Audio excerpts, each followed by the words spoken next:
আসসালামু আলাইকুম। আশা করি সবাই ভালো আছে। তো আজকে আমরা শিখব ওভারফিট এবং আন্ডারফিট সম্পর্কে। তো ইতিমধ্যে আমরা মেশিন লার্নিং মডেল সম্পর্কে অনেক কিছু জেনেছি। তো মেশিন লার্নিং মডেল হচ্ছে সাধারণত এমন একটি মডেল যেখানে মডেল নিজে কিছু পরিমাণ ডেটা থেকে শিখে নিজে নিজে নিজেকে লার্ন করে এবং ভবিষ্যতে যদি অন্য কোনো একটি নতুন ডেটা দেয়া হয় তাহলে ওই ডেটার পরিপ্রেক্ষিতে আমাদের মডেল তার একটি ভ্যালু অর্থাৎ একটি প্রেডিক্টেড ভ্যালু দেয়। তো এটাই হচ্ছে আমাদের মেশিন লার্নিং এর মডেলের কাজ। তো এই ক্ষেত্রে আমাদের মডেল কতটুকু ভালো পারফরমেন্স করতেছে বা কেন করতেছে না ওইটা নির্ভর করতেছে আমাদের ওভারফিট এবং আন্ডারফিটের উপরে। মনে করি যে কোন এক ব্যক্তি প্রেডিক্ট করলো যে বাংলাদেশ ভার্সেস ইন্ডিয়া ম্যাচে বাংলাদেশ 300 রান করবে। তো এটা হচ্ছে তার একটা প্রেডিকশন। এখন দেখা গেল যে বাংলাদেশ রান করলো 280। তো এই ক্ষেত্রে তার প্রেডিকশনে ভুল ছিল শুধুমাত্র 20 রান। এবং আরেক ব্যক্তি প্রেডিকশন করছে যে বাংলাদেশ রান করবে 350, কিন্তু রান করলো কত? 280। তো এই ক্ষেত্রে কত পার্থক্য? এদিকে 50-20 অর্থাৎ 70 রান পার্থক্য। তো এদিকে দুইজন ব্যক্তি যদি আমরা প্রেডিকশন কথা চিন্তা করি, একজনের পারফরমেন্স খুব ভালো যার পার্থক্য শুধু 20 ছিল, অন্যদিকে যার পার্থক্য 70 তার পারফরমেন্স খুবই বাজে। তো তো আমাদের মেশিন লার্নিং মডেলে যদি ওভারফিট থাকে তো ট্রেনিং ফেজে পারফরমেন্স খুবই ভালো থাকবে, কিন্তু যখন আমরা কোনো একটি নতুন ভ্যালু বা নতুন ডেটা দিয়ে টেস্ট করব তো ওই ফেজে আমাদের মেশিন লার্নিং মডেল খুবই বাজে পারফরমেন্স করবে। অন্যদিকে আমাদের আন্ডারফিট ট্রেনিং এবং টেস্টিং দুই ফেজেই খুবই বাজে পারফরমেন্স করবে। সো এখন আমরা একটি এক্সাম্পল দেখব যে আসলে আমরা কিভাবে ওভারফিট এবং আন্ডারফিট সম্পর্কে একটি ক্লিয়ার ধারণা পাবো। মনে করুন আপনি একটি মডেল তৈরি করেছেন, যে নাম দিলাম কি M1, অর্থাৎ জাস্ট একটা মডেল তৈরি করছেন। এটা হচ্ছে মডেল 1 আর এটা হচ্ছে মডেল 2। আচ্ছা, মডেল 1 হচ্ছে এরকম একটি মডেল, দুইটা মডেলেরই কাজ সেম, অর্থাৎ মডেল দুইটার কাজ হচ্ছে যে মিস্টার করিমকে ফাইন্ড আউট করবে। এটা হচ্ছে আমাদের মডেলের কাজ। জাস্ট মিস্টার করিমকে কি করবে, তারা আইডেন্টিফাই করবে যে এই ব্যক্তি করিম। তো এই মডেলে আমরা 7টা কন্ডিশন দিছি। কি কি কন্ডিশন? যে ওই ব্যক্তির নাম হতে হবে করিম, তার পরনে শার্ট থাকতে হবে লাল, তার মাথায় একটি ক্যাপ থাকতে হবে এবং তার ক্যাপ হতে হবে কালো, এবং তার গায়ের রং হতে হবে ফর্সা, এবং তার স্বাস্থ্য হচ্ছে হালকা হালকা পাতলামার মতো, তারপর হচ্ছে হাতে একটি ঘড়ি থাকবে। তো এইটা হচ্ছে আমরা মডেল 1 এর কিছু কন্ডিশন দিলাম যে আচ্ছা ওই ব্যক্তি যদি এইরকম সবগুলো 7টা কন্ডিশন ফুলফিল করে তখন আমরা বলতে পারি যে ওই ব্যক্তিই করিম। এখন দেখা গেল যে আমাদের মাঝে একটা ব্যক্তি আসলো, সে অ্যাকচুয়ালি করিম, বাট সে অ্যাকচুয়ালি করিম কিন্তু সে ওই দিন রেড টি শার্ট পরে নাই। সো তার মানে ওই ব্যক্তিকে আমার মডেল আইডেন্টিফাই করবে না, যে সে করিম ওই হিসাবে আইডেন্টিফাই করবে না। কারণ কি? সে রেড টি শার্ট পরে নেই, বাট অ্যাকচুয়ালি ওই ব্যক্তি করিমই ছিল। তো এইটা একটা কেস গেল। তো আবার আরেকদিন করিমই আসছে, সেও অ্যাকচুয়ালি করিম, সে তার নামও করিম, সে রেড শার্টও পরছে, ক্যাপও পরছে এবং ক্যাপও কালো, কিন্তু হ্যাঁ তার গায়ের রং ফর্সা এবং বডিও স্কিনি, কিন্তু তার হাতে ঘড়ি ছিল না। তো শুধুমাত্র ঘড়ি নাই বলে আমাদের মডেল তাকে করিম হিসাবে আইডেন্টিফাই করবে না। কেন করবে না? কারণ তার হাতে ঘড়ি নেই, কিন্তু বাস্তবে কিন্তু ওই ব্যক্তি করিমই ছিল। তো এই ক্ষেত্রে কি দেখা যাচ্ছে যে সে আসলে করিম হওয়ার পরেও তাকে আমরা আইডেন্টিফাই করতে পারতেছি না, কারণ হচ্ছে আমাদের মডেল হচ্ছে ওভারফিট। আবার দেখা গেল কি যে আরেকদিন করিমই আসছে, তার নামও করিম, রেড টি শার্টও আছে, বাট মাথায় ক্যাপ নাই, বা ক্যাপ আছে কিন্তু ক্যাপের রং কালো না, ক্যাপের রং হচ্ছে সাদা। তো এই ক্ষেত্রেও সে করিম হয়েও তাকে আমার মডেল আইডেন্টিফাই করবে না। তো এই ক্ষেত্রে কি আমার মডেল ওভারফিট থাকার কারণে যে প্রতিবার করিম আসতেছে কিন্তু আমার মডেল তাকে আইডেন্টিফাই করতেছে না, যে না তুমি করিম না, তোমাকে আমরা আইডেন্টিফাই করতেছি না। তো এই ক্ষেত্রে আমার মডেলটা কিন্তু ওভারফিট হচ্ছে, কারণ আমার মডেল অ্যাকচুয়ালি যে ব্যক্তি করিম তাকে আইডেন্টিফাই করতেছে না, কারণ তাকে আমরা প্রচুর পরিমাণ ফিচার এবং অর্থাৎ বা প্রচুর পরিমাণ ইনফরমেশন, অথবা আমরা এটাও বলতে পারি যে তাকে প্রচুর পরিমাণ নলেজ দেওয়া হয়েছে যে করিমকে তুমি স্পেসিফিক ভাবে ফাইন্ড আউট করবে যে তার যদি রেড শার্ট থাকে, ক্যাপ থাকে, ঘড়ি থাকে, হালকা পাতলা হয় এরকম। বাট আমার কিন্তু এতগুলো প্রয়োজন ছিল না। আমার এখান থেকে মেজর কয়েকটা নিলেই আমার মডেলটা ঠিকঠাক কাজ করতো। তো এই ক্ষেত্রে আমরা বলতে পারি যে আমার মডেল হচ্ছে ওভারফিট, অর্থাৎ করিম হবার পরেও তাকে আইডেন্টিফাই করতেছি না অ্যাজ এ করিম। অন্যদিকে কি দেখতেছি যে আমাদের মেইন কাজ কিন্তু এটা, যে করিম ফাইন্ড আউট করা।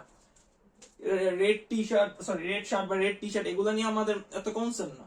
বাট এই মডেলে কি বলছে যে রেড শার্ট পরা থাকলেই ওই ব্যক্তি করিম। এখন দেখা গেল সাকিব সে রেড শার্ট পরে আসতেছে, তাহলে আমার মডেল বলতেছে হ্যাঁ হ্যাঁ ওই হচ্ছে করিম। বাট আসলে কি সে করিম ছিল? না, সে ছিল সাকিব। কিন্তু কেন আমার মডেল বলতেছে? কারণ তাকে শুধু একটা ইনফরমেশন বা একটা ফিচার বা একটা নলেজ দেওয়া আছে, যে কি তুমি রেড শার্ট পরা দেখলেই তুমি ধরে নিবে ও হচ্ছে করিম। তো এই ক্ষেত্রে আমার মডেল কিন্তু ঠিকঠাক ভাবে করিমকে আইডেন্টিফাই করতে পারলো না। আবার দেখা গেল যে কোনো এক মেয়ে আসলো, তার পরনে রেড শার্ট, তাকেও আমার মডেল আইডেন্টিফাই করতেছে যে ওই ব্যক্তি হচ্ছে করিম। এদিকে সে কিন্তু একটি মেয়ে। সো এই ক্ষেত্রে আমার মডেল ফেল করতেছে, অর্থাৎ ব্যর্থ সঠিকভাবে করিমকে আইডেন্টিফাই করার জন্য। সো এই ক্ষেত্রে আমার মডেল হচ্ছে আন্ডারফিট। আন্ডারফিট অর্থ কি? যে সে ঠিকভাবে নিজেই শিখতে পারে না, সে কিভাবে আবার করিমকে ফাইন্ড আউট করবে। আর ওভারফিট কি হচ্ছে? যে সে এতই শিখছে, মানে এত পরিমাণে শিখছে যে সে অ্যাকচুয়াল করিমকে ফাইন্ড আউট করতে পারতেছে না ছোট ছোট ভুলের জন্য। তো এটা হচ্ছে আমাদের বেসিক কনসেপ্ট যে ওভারফিট এবং আন্ডারফিট সম্পর্কে। এখন আমরা দেখবো এই গ্রাফের মাধ্যমে যে আসলে ওভারফিট, তারপর হচ্ছে বেস্ট ফিট এবং আন্ডারফিট এর মধ্যে আসলে কি বেসিক পার্থক্যটা। তো দেখেন, আমরা কিন্তু ওভারফিটে একটু আগে পড়লাম যে কোনো একটা মডেল যখন খুবই স্পেসিফাই করে কোনো একটা মডেল তৈরি করে, বা যে ওই ক্ষেত্রে আমার মডেলটা ছিল যে আপনার একটা পার্সন, অর্থাৎ করিমকে ফাইন্ড আউট করা বা আইডেন্টিফাই করা। তো ওইটার উদ্দেশ্য ছিল করিমের জন্য, তাই না? বাট এটা যে কোনো কিছুর ক্ষেত্রে হতে পারে, হয়তো আমি স্যালারি প্রেডিকশন করব বা আমি মার্কস প্রেডিকশন করব। তো যাই হোক, তো মেইন কনসেপ্ট হচ্ছে যে আমরা যখন মডেল তৈরি করি তখন যদি আমার মডেলটা ওইভাবে স্পেসিফিকলি যে এইটা থাকতে হবে, ওইটা থাকতে হবে বা এইটা করতে হবে, ওইভাবে যখন আমাদের মডেলটা বিল্ড হয় তখন সেটা সাধারণত ওভারফিট হয়ে যায়। তো সেটাই এখানে আমি যদি দেখি যে এগুলো সবগুলো হচ্ছে আমার ডাটা পয়েন্ট, সবগুলো আমার এক একটা ডাটা, এটা একটা ডাটা, এটা একটা ডাটা। তো আমাদের এটা কিন্তু অ্যাকচুয়াল ডাটা। তো আমাদের প্রেডিক্টেড লাইনটা যখন এভাবে যাবে, আমি যদি আঁকি এখানে, অর্থাৎ আমার এখানে যতগুলো আপনার এই ডাটা পয়েন্ট আছে সবগুলোকে সে টাচ করে যাওয়ার চেষ্টা করতেছে, দেখেন। সো তার এখন আমার মডেলের প্যাটার্নটা কি রকম হয়েছে? যেহেতু পূর্বে এরকম ছিল, তো আমার মডেলের প্যাটার্নটা তো এখন অনেকটা এরকমই হবে, তাই না? যেহেতু আপনি দেখেন এই যে এই পয়েন্ট থেকে এই পয়েন্ট কিন্তু আমার এই মডেলের প্যাটার্নটা এরকম আঁকা বাঁকা ছিল।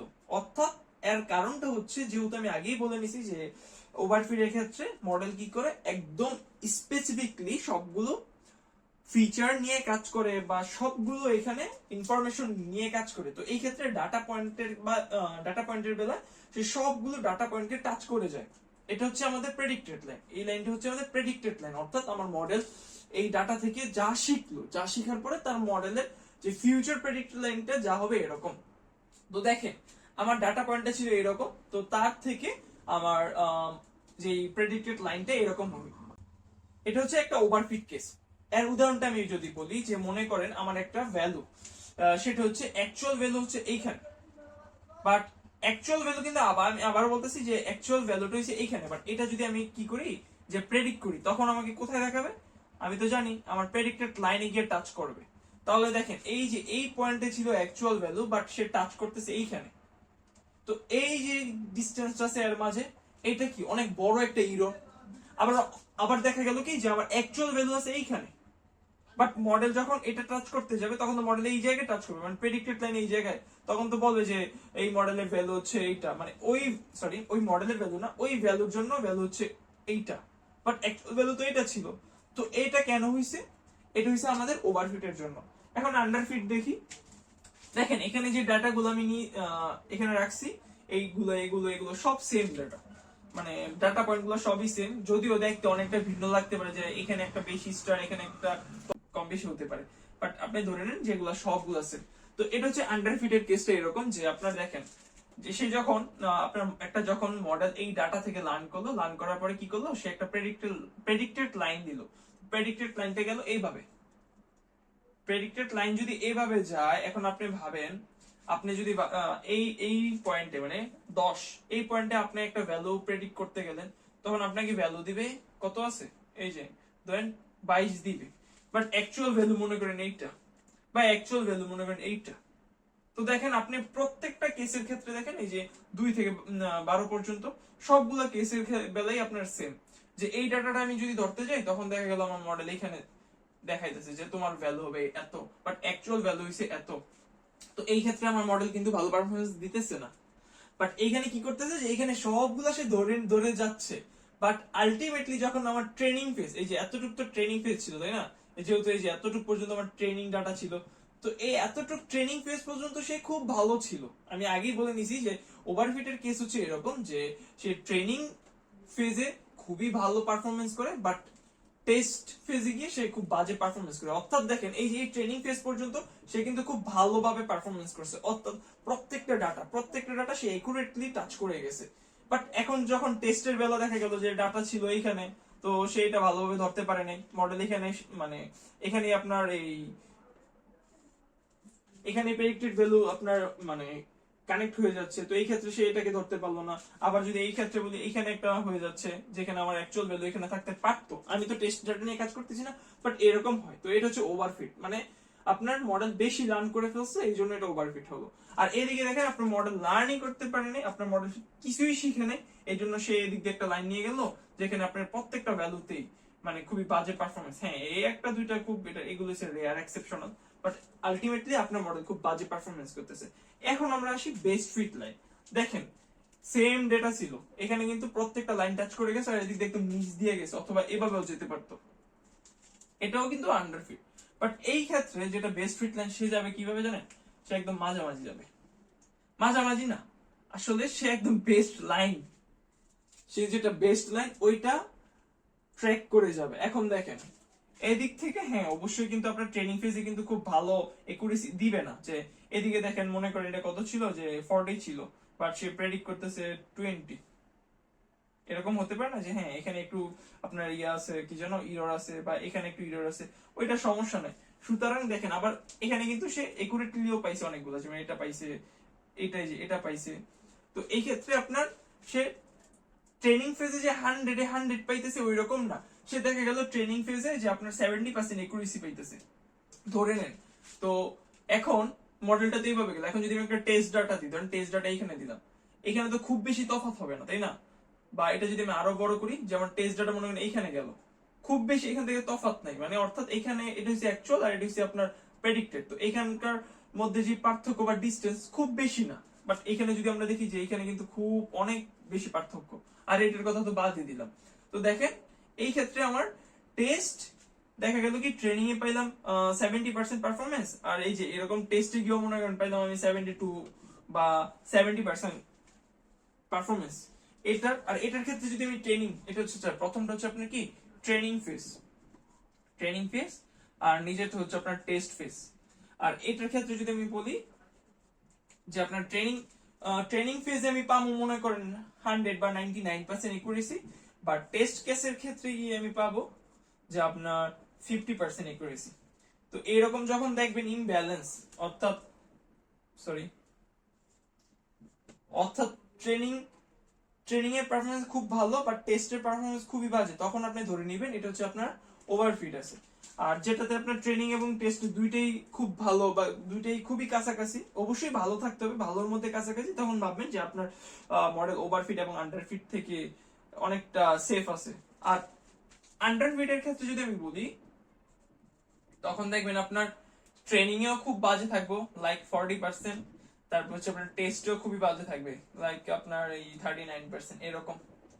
সো এই হচ্ছে আমাদের আন্ডারফিট, এই হচ্ছে আমাদের বেস্ট ফিট, এবং এই হচ্ছে আমাদের ওভারফিট। তো আশা করি এখন আপনাদের এটা সম্পর্কে খুব বিস্তারিত ধারণা হয়ে গেছে। তো ধন্যবাদ সবাইকে এতক্ষণ আমার বকবক শোনার জন্য।